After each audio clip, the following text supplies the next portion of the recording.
बिस्मिल्लाहिर्रहमानिर्रहीम।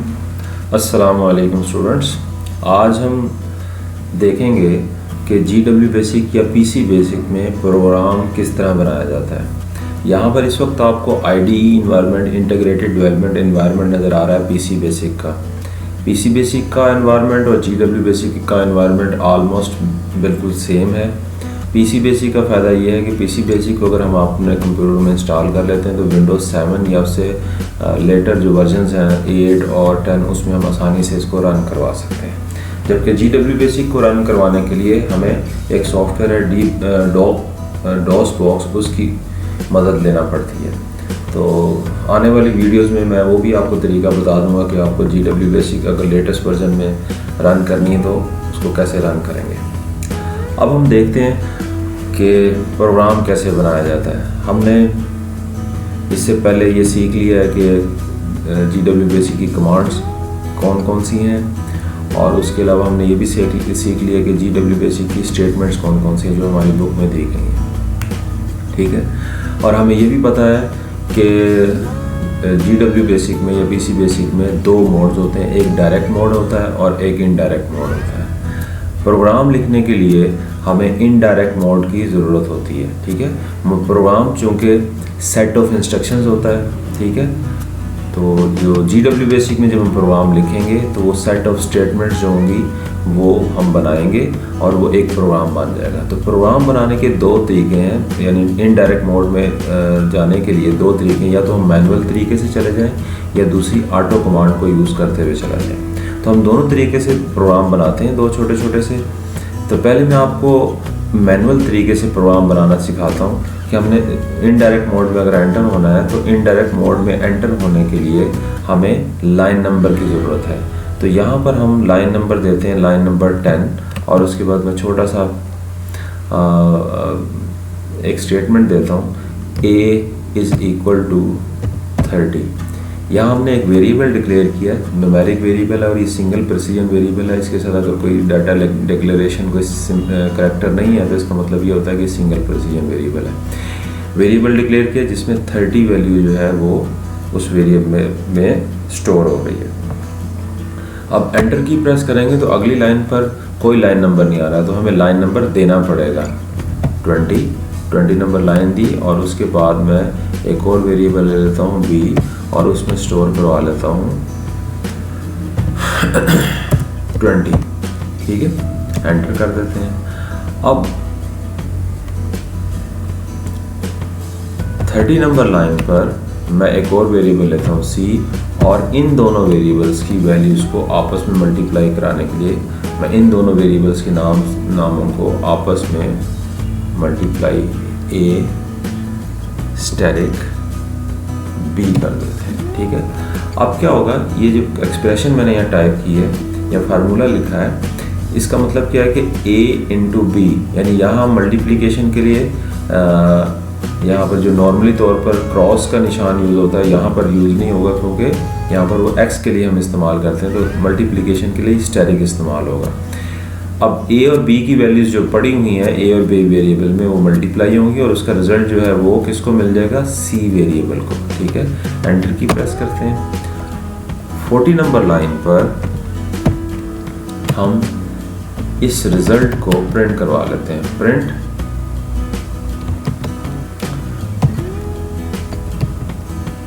Multiplication is equal to semicolon, और उसके बाद हम वेरिएबल का नाम दे देंगे C। अब ये प्रिंट कमांड क्या करेगी, प्रिंट कमांड जो हम इन्वर्टेड कोमा में जो स्ट्रिंग कांस्टेंट देते हैं ये एज इट इज़ प्रिंट हो जाएगा जो कुछ इसके अंदर लिखा हुआ है, और सेमीकोलन से एक स्पेस आएगी, और ये C लिखा हुआ है, C वेरिएबल का नाम है, और C की इस वेरिएबल की वैल्यू स्क्रीन पर डिस्प्ले होगी, ना कि ये लेटर C प्रिंट होगा, क्योंकि ये इन्वर्टेड कोमा में नहीं है। ठीक है, तो अब हम एंटर की प्रेस करते हैं और 50 नंबर लाइन पर हम इसको एंड स्टेटमेंट से प्रोग्राम को एंड करवा देते हैं। ठीक है, अब ये प्रोग्राम एक छोटा सा बन गया है, इसको रन करवाते हैं। रन करवाने के मैनुअल तरीके से हम रन कमांड लिखते हैं RUN और एंटर कर दें तो प्रोग्राम रन हो जाएगा। दूसरे यहाँ पर देखें कि इस जगह पर आपको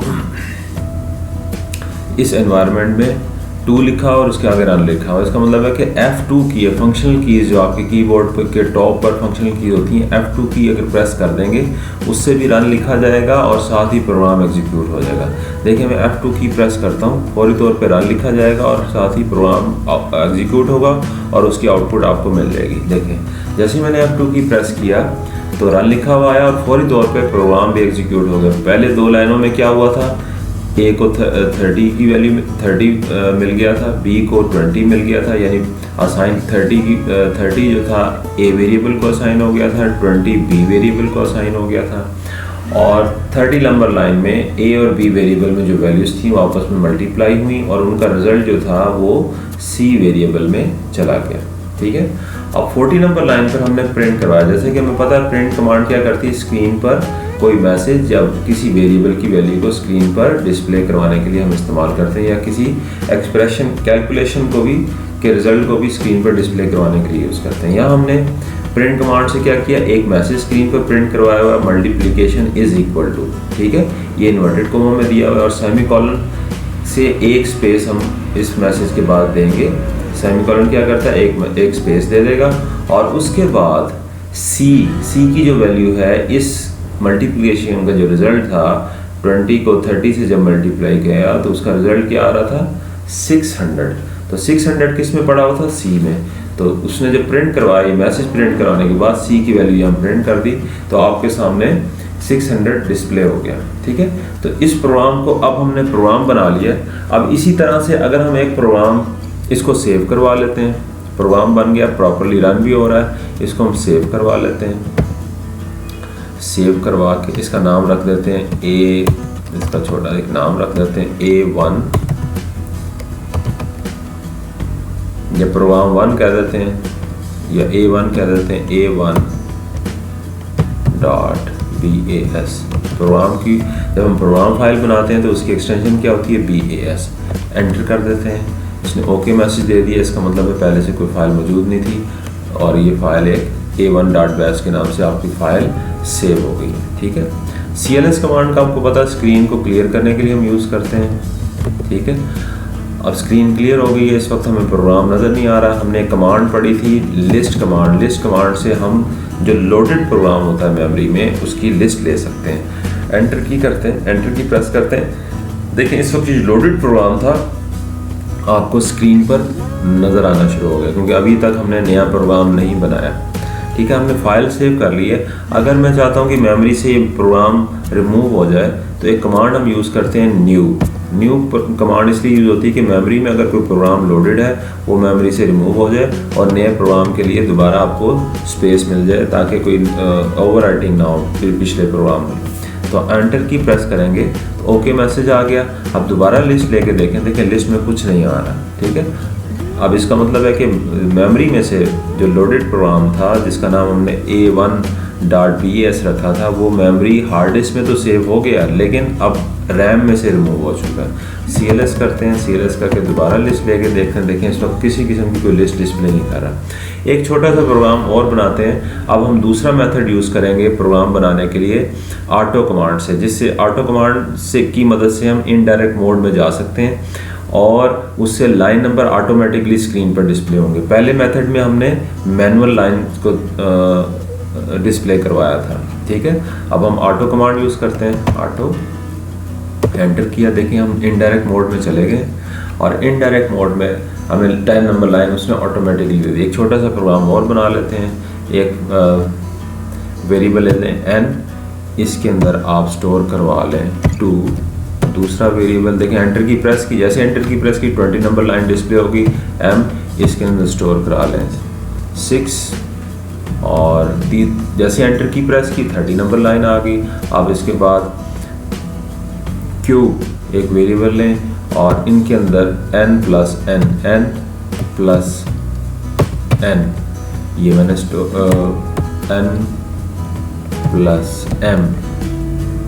अब यहाँ पर क्या हुआ है कि n और m में n एक वेरिएबल डिक्लेयर हुआ जिसमें 2 वैल्यू हमने असाइन कर दी, दूसरा वेरिएबल m है उसमें 6 की वैल्यू असाइन हो गई, यानी 6 n में 2 इस वक्त स्टोर हो गया मेमोरी में और m में 6 स्टोर हो चुका है। हमने तीसरे स्टेप पे क्या किया, m और n में जो वैल्यूज़ पड़ी हुई थी उनको ऐड करवाया, कि कंप्यूटर ने ऐड करवाया और उसके रिजल्ट को q वेरिएबल को असाइन कर दिया। अगले स्टेप में हम इसे प्रिंट करवा लेते हैं, print sum is equal to semicolon और उसके बाद q। ठीक है, तो 50 नंबर एंटर की प्रेस की, 50 नंबर लाइन ऑटोमेटिकली आपके सामने आ गई। ठीक है, अब यहाँ पर प्रिंट कमांड क्या करेगी, ये मैसेज स्क्रीन पर डिस्प्ले कराएगी, sum is equal to semicolon से एक स्पेस आएगा और q वेरिएबल में जो वैल्यू पड़ी होगी इस कैलकुलेशन का रिजल्ट जो पड़ा होगा वो स्क्रीन पर डिस्प्ले हो जाएगा।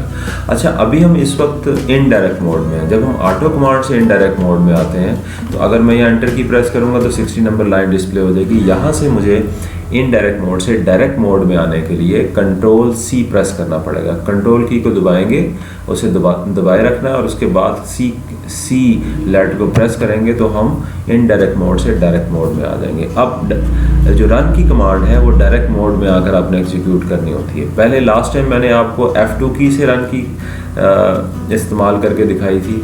अब हम यहाँ पर डायरेक्टली टाइप करते हैं RUN रन और एंटर की प्रेस कर देते हैं। जैसे ही हम एंटर की प्रेस करेंगे ये प्रोग्राम एग्जीक्यूट होगा और इसका रिजल्ट हमें आपको स्क्रीन पर नज़र आ जाएगा। ये 3 काम 10 और 20, 10, 20, 30 ये तीनों लाइन बैकएंड काम बैकएंड पर होंगे और जो हमने एक चीज़ स्क्रीन पर डिस्प्ले कराई हुई है, प्रिंट कमांड क्या करती है कि स्क्रीन पर किसी मैसेज को, किसी वेरिएबल की वैल्यू को या किसी कैलकुलेशन के रिजल्ट को स्क्रीन पर डिस्प्ले करवा देती है। तो अब देखें, जैसे ही मैं एंटर की प्रेस करूंगा तो आपको स्क्रीन पर देखें ये मैसेज लिखा हुआ आ गया नज़र, जो कि हमने इस स्ट्रिंग कांस्टेंट दिया था इन्वर्टेड कॉमा में, sum is equal to screen पर आ गया, सेमीकोलन से एक स्पेस आया और उसके बाद क्यू में जो वैल्यू पड़ी हुई थी, क्यू में वैल्यू क्या पड़ी हुई थी 8, 6 प्लस n प्लस m का मतलब क्या, n में 2 पड़ा हुआ है और m में 6 पड़ा हुआ था। ये दोनों वैल्यूज ऐड हुई हैं, ऐड होने के बाद किसको असाइन हो गई, q को, और यहाँ पर हमने प्रिंट कमांड में q को प्रिंट करवाया हुआ है, तो इसलिए हमें रिजल्ट में 8 मिल गया। ठीक है, तो इस तरह हम GW बेसिक में रहते हुए एक प्रोग्राम बना सकते हैं और उसको सेव करवा सकते हैं। इसको अब हम सेव करवाते हैं। अगले स्टेप में जब प्रोग्राम प्रॉपरली रन हो जाए तो उसको सेव करवाया जाता है, सेव, और इसका नाम रख देते हैं, हमने पहले का नाम रखा था A1, इसका नाम रख देते हैं A2.bas और एंटर कर देते हैं। ठीक है, CLS करें, लिस्ट लेंगे तो ये प्रोग्राम दोबारा आपको डिस्प्ले कर दिया। न्यू करते हैं, न्यू करने के बाद एंटर करें तो अब स्क्रीन, अब ये रैम में से प्रोग्राम जो है वो रिमूव हो चुका है। फिर मैं लिस्ट लूँगा तो आपको कोई लिस्ट नज़र नहीं आएगी। अब हम ऐसा करते हैं, हमने जो प्रोग्राम बनाया उसको चलाया रन कमांड से, ठीक है, सेव कर लिया। अब हमने इससे पहले एक A1 के नाम से प्रोग्राम सेव करवाया था अपनी हार्ड डिस्क में, जो हमारी जो इसकी डिफ़ॉल्ट डायरेक्टरी थी उसमें जाके फाइल सेव हुई थी। वहाँ से हमने दोबारा उस प्रोग्राम को दोबारा चलाना चाहते हैं, तो उसको चलाने के लिए जो पहले A1 प्रोग्राम था उसको हमें मेमोरी में लोड करना पड़ेगा। तो लोड की कमांड हमने पहले सीखी हुई है, वो यूज़ करते हैं, लोड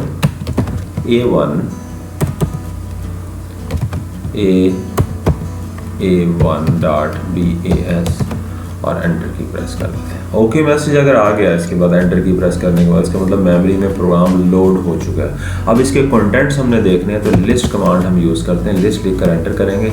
देखिए जो पिछला प्रोग्राम था A1 वो इस वक्त लोड हो चुका है, ये A2 प्रोग्राम था ये इस वक्त मेमोरी में नहीं है, इस वक्त अब ये लोडेड है क्योंकि हमने इसको लोड कर लिया।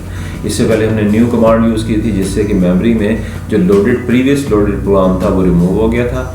हमने लिस्ट लेके देखी थी तो हमें कुछ नज़र नहीं आ रहा था, ओके मैसेज सिर्फ आ रहा था। अब हमने क्या किया कि जो ऑलरेडी हमने A1.bas के नाम से एक प्रोग्राम बनाया था उसको लोड कमांड की मदद से हमने लोड कर लिया है और उसके जैसे ओके मैसेज आ गया था, इसका मतलब ये था कि प्रोग्राम लोड हो चुका है। इसके कंटेंट्स को देखना हो अगर हमने इस प्रोग्राम के लोडेड प्रोग्राम के, तो किस कमांड से देखते हैं, लिस्ट कमांड से। लिस्ट कमांड से हमने इसके कंटेंट्स को देख लिया। ठीक है, अब इसको अगर आपने इस प्रोग्राम को रन करवा के देखना हो तो रन करवाएंगे तो देखें इसकी आउटपुट आपको उसी तरह से मिल रही है। अगर आपने इस प्रोग्राम में छोटी सी कोई तब्दीली करनी है तो हम एडिट कमांड हमने सीखी हुई थी, उससे हम फॉर एग्जांपल हम कहते हैं ए की वैल्यू आपने 30 की बजाय 40 करनी है, तो हम क्या करेंगे एडिट लाइन, उसके बाद लाइन नंबर एडिट 40 और यहाँ आकर आपने इसको 40 कर दिया, एंटर किया और दोबारा लिस्ट लेके देख लें। देखें इसने अब दोबारा लिस्ट ली तो ए की वैल्यू 40 हो चुकी है। इसको रन करवाएं तो इसकी अब रिज़ल्ट आपको डिफरेंट रिज़ल्ट मिल रहा है। अब 40 को 20 से जब मल्टीप्लाई करेंगे, यहाँ देखें इस जगह पर ये कैलकुलेशन हो रही है तो आपको 800 नज़र आ रहा है। ठीक है, अब लेकिन जब भी आप इसको एडिट करें प्रोग्राम को, उसको सेव दोबारा ज़रूर कर लिया करें। ठीक है, सेव A1 नाम वही दोबारा हम यूज़ कर लेंगे A1.bas और एंटर की प्रेस कर दें, CLS करें, लिस्ट लें, ये आपके पास प्रोग्राम मौजूद है। ठीक है, इस तरह हम इसको प्रोग्राम को बना सकते हैं। उम्मीद है कि आपको GW बेसिक में एक नया प्रोग्राम हमने कैसे बनाना है, उसको सेव कैसे करना है और उसको रन कैसे करवाना है, सेव कैसे करना है और उसके बाद मेमोरी से उस प्रोग्राम को रिमूव कैसे करना है और दोबारा से उस प्रोग्राम को लोड करके रन कैसे करना है, और अगर किसी किस्म की कोई एडिटिंग करनी है किसी एक लाइन में तो एडिट कैसे करना है, वो सारी चीज़ें हमने इस छोटे से क्लिप में देख ली हैं। उम्मीद है कि आपको ये वीडियो क्लिप जो है समझ आ गया होगा। अगर समझ आ गया तो इसको आप लाइक ज़रूर कीजिएगा और हमारे चैनल को सब्सक्राइब ज़रूर कर दीजिएगा। अस्सलामु अलैकुम।